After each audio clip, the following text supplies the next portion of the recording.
Let's look into the future. Forget the past. The Niners will return to the NFC Championship game if because the NFC is going to stay the same week. Yeah. It's going to stay week. The Rams Yeah. are pretty much calling a rebuilding year, which actually it's funny because I remember like weeks ago I was telling my cousins like the Rams will probably be back and be a decent team, and they'll probably That's be a what I wanted to say too. Is if Stafford's healthy and Cooper Kupp's healthy, like that's you know what I mean. Like they can compete with any team. But they're getting rid of all these players now, and it's like they're signaling rebuild because they kind of. I think they're saying like, do we just got to rebuild and try to be competitive? Yeah. And they might still make a team, but I don't think they'll be like a threatening like how I thought they would have been. You know, if you asked me 3 weeks ago. And the Cardinals still have the best quarterback in the NFC West though, until someone else steps up. Is he even going to be available? We'll see. We'll see. Yeah, I don't know. Because remember, this time last year was a huge concern about his elbow.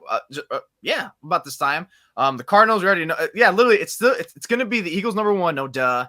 The Cowboys will still be fierce, although I wonder how they're going to be now with Mike McCarthy as the play caller. And Dak's going to Dak it all over. You know, Dak's going to Dak it up. They're still a contender. And they still have the defense. They'll still be good because they got Dan Quinn. They got Parsons. That's why they're good, because they got Micah Parsons on a rookie deal. He's hell. Yeah, so they'll still be a contender for the NFC wise. And then I think everything's laid out for the Niners because I don't see any unless it's a surprise team that I'm not thinking of. I mean, sure the Vikings will be there, but I think they're still going to be like kind of soft. Maybe they get better defensively, but I still think the Niners are still going to be a top 3 favorite in NFC, and it's going to be a cakewalk through. They have a good core. You know, no matter who's the quarterback, Trey Lance or Brock Purdy, because I have faith in either one of them that they can still do enough things and maybe even get better as the year goes on, that they can get to like an 11-win record, get there.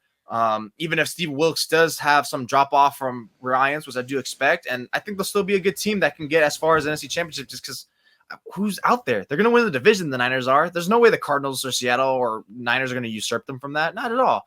So I think they're going to have not a cakewalk, but I think it's pretty much going to be an NFC Championship back there again. It's pretty. I feel pretty confident in that. Yeah, it's like the Niners have questions at quarterback. So do most teams in the NFC. All the best quarterbacks in the AFC.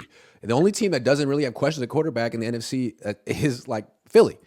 You know, like Detroit, good team. Who's your quarterback? Is it Jared Goff, or are you going to draft a guy? Same with Seattle. Is it Geno Smith, or are you going to draft a guy? Like that's why the Rams, again, if Stafford's healthy and so is Cooper Kupp, you're like, well, that's a team that doesn't have questions at quarterback. Wow, they're different than everyone else in the NFC. So that's the best thing the Niners have going. Except they do have a very good roster. They do.